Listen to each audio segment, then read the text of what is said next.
Bugün dünya musulmonlari mübarek ro'za hayitini kutib oldi. Uyg'ur televiziyasi barliq Uyg'urlarning va dunyo musulmonlarining bayramini qizg'in tabriklaydi. Bu yil Xitoy virusi sababli yillardagiga o'xshash bo'lmagan bir hayit kutilgan bo'lsa-mu, buning har birimizga ma'naviy umid bo'lishini tilaymiz. Hayitni tabriklash va xushal-xuram hayit o'tkazishdan mahrum bo'lgan Xitoy ishg'oli ostidagi Sharqi Turkistondagi xalqimizga go'zal tilaklarimizni va duoyi salomimizni yo'llaymiz.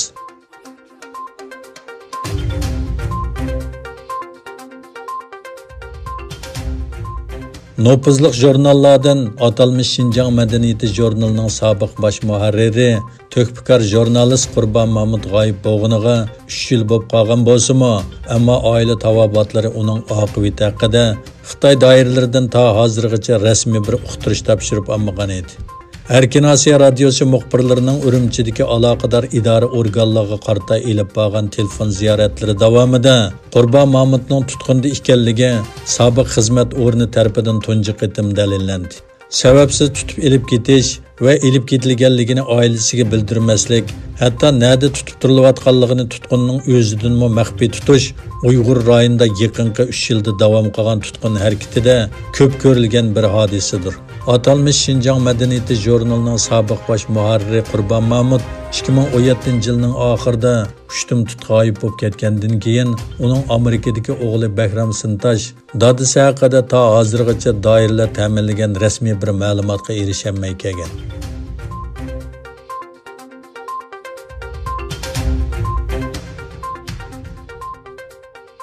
Türkiye'nin Amerika'daki baş elçisi Serdar Kılıç, Amerika Tashqi ishlar ministri boshlig'i, Kengash palata a'zosi Jim Rich va Massachusetts shtati Kengash palata a'zosi Edward Markeyga aksiyon tor bekitida Turkiya o'ziga panohlangan Uyg'ur turklarini qaytarish uchun Xitoy bilan hamkorlashgan haqida chiqqan xabar munosabati bilan maktub yozib javob berdi.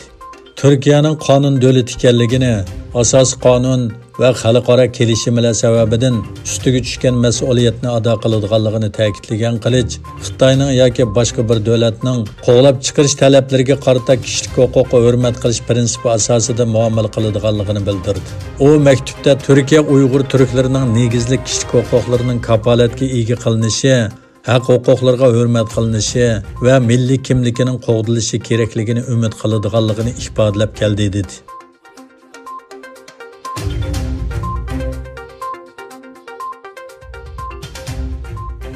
Yevropa İttifaqının tashqi munosabat va bexatarlik siyosatining yuqori vakili Josep Borrell Xitoyning Hong Kong alayda ma'mur rayonidagi hukumatga qarshi guruhlarga qarshi kurashni kuchaytirish uchun yangi bexatarlik qonunlarini chiqarishga uringanligiga norozilik bildirdi.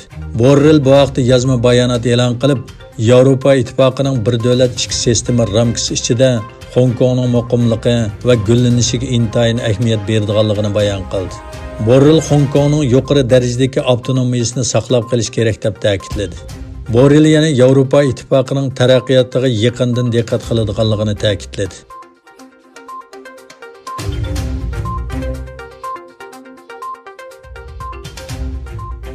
Ro'za hayit sababidan Talibanlar bilan Afg'oniston hukumati o'rtasida o'zaro urush to'xtatish e'lon qilindi.